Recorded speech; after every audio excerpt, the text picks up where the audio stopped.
In 1984, my wife and I moved to Cambridge, England, and 1984 was an important year at the University of Cambridge.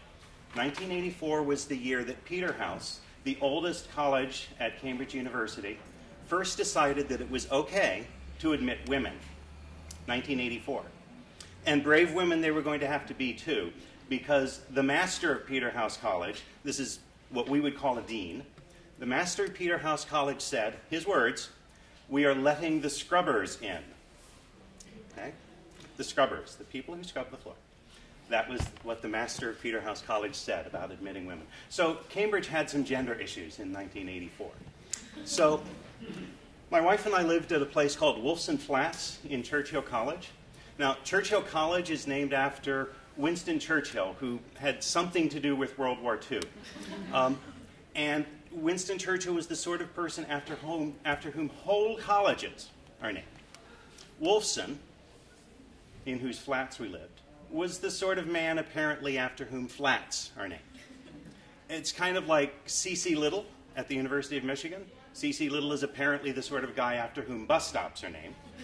And that's apparently what Wolfson was. And the Wolfson Flats were interesting. Now you may ask, why do they call them flats? Why don't they use the proper English word, apartment?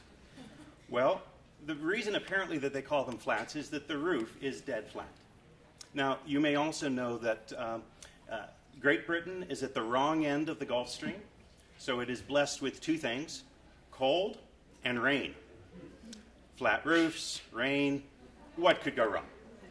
We lived on the top floor of the flats. We had a beautiful skylight, flat roof, rain, what could go wrong?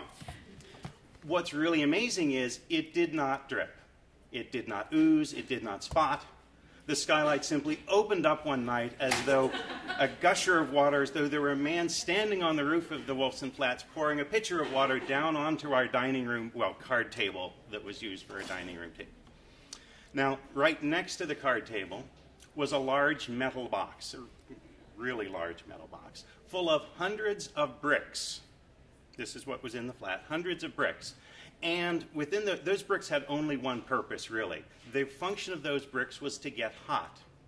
Because inside that metal box with those bricks was a 220-volt high-current electric heater. This sounds like a great place to pour water, doesn't it? Fortunately, this was the year of the great coal strike in Britain, and so in fact we could only run electricity to that heater in the morning.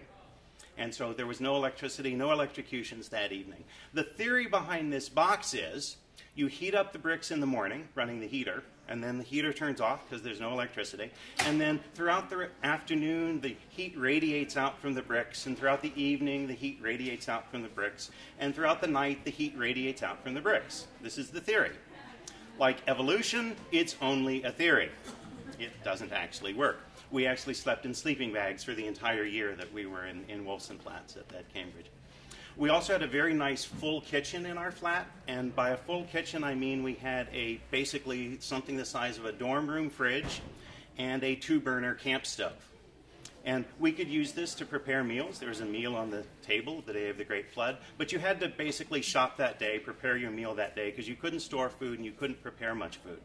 And so what you really did in Cambridge was you went out during the day hunting for your food, you skinned it, you brought it home, you cooked it on your camp stove that evening, and then you could wash up by putting the dishes under the skylight and letting the Wolfson Flats gush water down onto the table there. We also had a bathtub, which was very nice. So we had a bathtub in our flat. Alas, there was no hot water for our bathtub. But this is England. There was a tea kettle in the flat. The tea kettle sat very nicely on the camp stove, and so with a tea kettle, a camp stove, and a bathtub, you could take a hot bath. Bottom line, I think you'll see, is that Wolfson had his name on a really crappy set of flats. So who was Isaac Wolfson? It turns out Isaac Wolfson made his money selling mail-order clothes. He ran some furniture stores. Also, quite ironically, I think for someone who lived at Wolfson Flats, he ran a whole set of do-it-yourself stores with the British equivalent of Home Depot, which would have been very useful, I think, for Wolfson Flats. That's where he made his money. And he also said something. He's quoted as saying, a man should have no more than 100,000 pounds. The rest he should give to charity. He made well more than 100,000 pounds in his lifetime, and the rest he gave to charity, which is pretty amazing. He gave money to New College at Cambridge, which was one of the first all-women's colleges at Cambridge. He gave money for a school in Swaziland to which Nelson Mandela's children and grandchildren went and were educated. This was his response to apartheid. He gave money to found and support University College at Cambridge in the 1950s. This was the first co-educational college at Cambridge. Remember what the master of Peterhouse said in 1984. So Wolfson funded and endowed the first co-educational college at Cambridge. That college is now called Wolfson College. And so, like Winston Churchill, it turns out that Isaac Wolfson is the kind of man that you name whole colleges after. But when I was there 30 years ago, I thought of Isaac Wolfson as the man after whom we named a crappy set of flats. His contributions had, to me, been lost in translation. Only this year have I learned what that man actually did. And by the way, C.C. Little is the 6th president of the University of Michigan. Thank you.